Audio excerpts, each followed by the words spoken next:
Teman-teman sekalian, yuk kita diskusi lagi tentang Board of Peace. Jadi gini teman-teman sekalian, pertama-tama aku pengen ngasih tahu satu logika dulu ya. Karena kalau kita nggak paham logika-logika dasar, kita nggak akan bisa paham semua yang terjadi di dunia ini.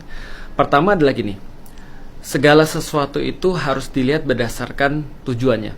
Kalau tujuannya benar, maka yang lain bisa jadi benar. Tapi kalau tujuannya sudah nggak benar, maka apapun yang ada di dalamnya, apapun yang dibuat setelah itu juga pasti nggak benar. Gampangnya gini ya misalnya ya.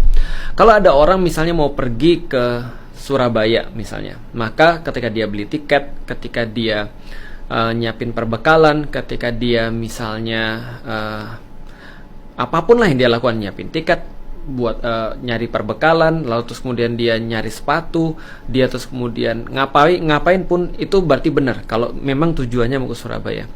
Tapi kalau misalnya tujuannya mau ke Surabaya, lalu terus kemudian dia pergi arah ke Padang misalnya, maka apapun akan jadi salah.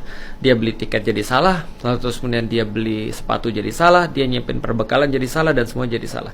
Jadi semua itu harus dilihat berdasarkan apa yang mau kita lakukan dan tujuannya apa. Itu dulu yang pertama kali teman-teman harus tahu.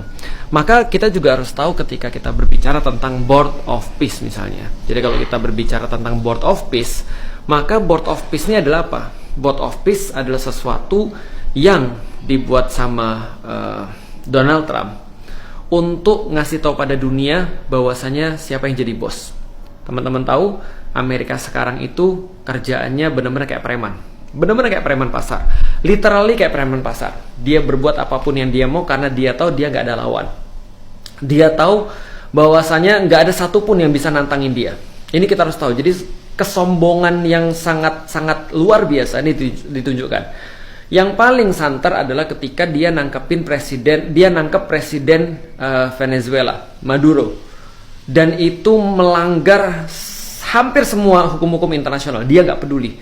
Dan Trump sudah nunjukin bahwasanya dia bisa backup Israel untuk melakukan apapun yang dia mau di Gaza tanpa ada konsekuensi apapun, karena Amerika adalah yang memiliki hak veto di PBB. Jadi PBB mau ngapain aja nggak ngaruh.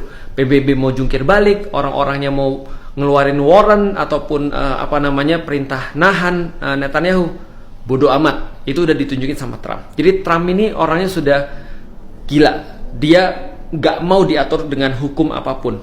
Karena dia nggak mau diatur dengan hukum apapun, maka dia buat Board of Peace.